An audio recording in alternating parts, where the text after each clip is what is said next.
As a team, the X-Men may have the most recognizable rogues gallery in comics. Sure, individually the Batman or Spider-Man may have them beat, but not as a whole. But if we're talking an X-Men villain who's so cold, calculating, and conniving a villain as to have practically created the X-Men for his own purposes, well, that guy is practically sinister. This week, we're talking about the man himself, and that is Nathaniel Essex, a person known to the rest of the world as Mr. Sinister. I'm Dan Umpton, and this is the Doomcast.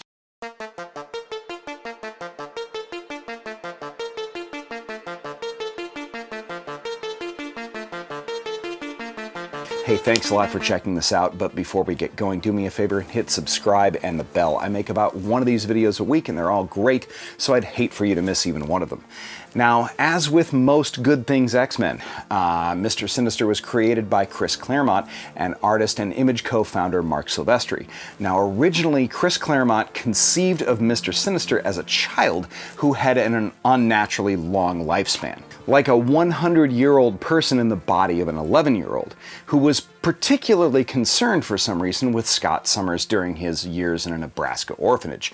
Now, the Mr. Sinister identity was supposed to be a clone or golem or illusion projected by this child that just did that kid's evil bidding because the kid thinks nobody will take him seriously as an 11-year-old. So if you've ever thought that the name Mr. Sinister sounded corny, yeah, it's because it was supposed to.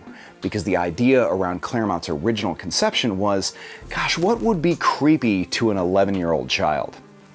A guy named Mr. Sinister. Of course, as is also the case with many good things X-Men, Claremont didn't get to fully write that origin. They got the introduction, the character, but Claremont never really got to flesh out Sinister's origin. Instead, the character was introduced as a geneticist who had created Scott Summers' wife, Madeline Pryor, a clone of Jean Grey.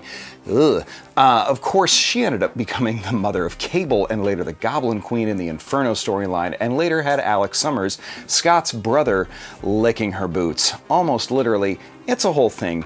A very creepy thing. Emma Frost, Madeline Pryor, Jean Grey, Logan. Scott Summers is a hoe. Anyway, that became Sinister's whole big deal. Cloning, genetics. Despite Claremont giving Sinister a history of watching the Summers family and a weird obsession with Cyclops in particular, he never really gave him the origin he wanted. But Peter Milligan and John Paul Leon changed that in 1996. They made Mr. Sinister a Victorian scientist named Nathaniel Essex, who was the first to really identify and study mutants for the first time. The death of his son led to a monstrous genetic research, which his wife discovered all of his human test subjects and then died of shock along with the baby that she was pregnant with at the time. Her last words to Nathaniel Essex, calling him Sinister. Essex then sought out Apocalypse based on rumor of a first mutant who eventually in turn transformed Essex into Mr. Sinister, as seen in the pages of Uncanny X-Men in the mid-80s. This Mr. Sinister is highly resistant to injury, able to control his every cell, making him incredibly long-lived as well. He's also got limited telepathy, telekinesis, and energy projection powers as a core, but his main deal was, and still is, mad scientist shit. So much so that he manipulated the bloodlines of a bunch of families that carried the X gene. Daniel Summers, the ancestor of Scott and Alex Summers, of course, was among his first test subjects. He later had contact with the ancestors of Sebastian Shaw. He also had contact with Grigory Rasputin, yes, the Mad Monk, who is the ancestor of Ilyana and Pyotr Rasputin, Magic and Colossus respectively. Yikes. He also tutored Herbert Wyndham, who would become the High Evolutionary. All of this was because Sinister wanted to perfect mutant genetics to create a mutant capable of killing Apocalypse and Sabanur at some point in the future. To that sinister, but also kind of understandable end, Mr. Sinister worked with anyone over the 20th century, and that included Nazi Dr. Joseph Mengele and even Irene Adler, the mutant precognitive later known as Destiny. During his time with the Nazis, he even encountered a young Magneto. Of course, this all looped back to his first appearance eventually, because the Morlocks that he intended to destroy in the mutant massacre originally were his own experiments that he considered a failure. And of course, the union of Madeline Pryor and Scott Summers producing Cable was the culmination of his life's work.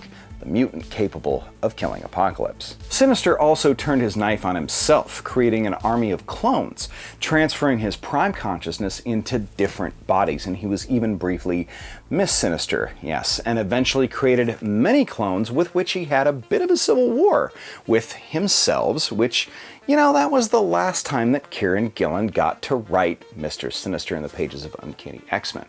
Well, one of those clone bodies developed an X gene, making Mr. Sinister finally a mutant himself. Which means Mr. Sinister, the guy who spent the better part of 100 years engineering the bloodlines of half of the X-Men, is now working with the X-Men. He sits on the Quiet Council, the new mutant nation of Krakoa, and in Hellions, arguably the best book out of the Dawn of X era titles, Sinister had a team of misfit mutants including Psylocke, Havoc, Nanny, Orphan Maker, and John Greycrow, as well as Empath. It was crazy. Zeb Wells wrote Sinister as a delightfully insane, self-involved sort of foppish dandy who was willing to and repeatedly did sacrifice the lives of his team to his own ends. But in his defense, he does have a truly fantastic cape. Hands down, one of the must-read X books. Steven Segovia's artwork was second to none, and no exaggeration, it made me a Zeb Wells fan for life. I will pick up anything that he sets his pen to. Anyway, Mr. Sinister is now the main antagonist, or protagonist, and maybe just the tagonist of Immortal X-Men penned by Kieran Gillen, with a truly insane closet full of Moira McTaggart clones, making him apparently capable of using those clones to reset timelines? I can't really wait to see what they're going to develop there, but throughout his history, Sinister has been one of the most unpredictable, clever, and universally dangerous threats that the X-Men have ever faced. Whether his interests will continue to serve mutant kind or make him an enemy of Krakoa promises to be the central part of this X-Men tale. Thanks so much for watching. We'll see you next week.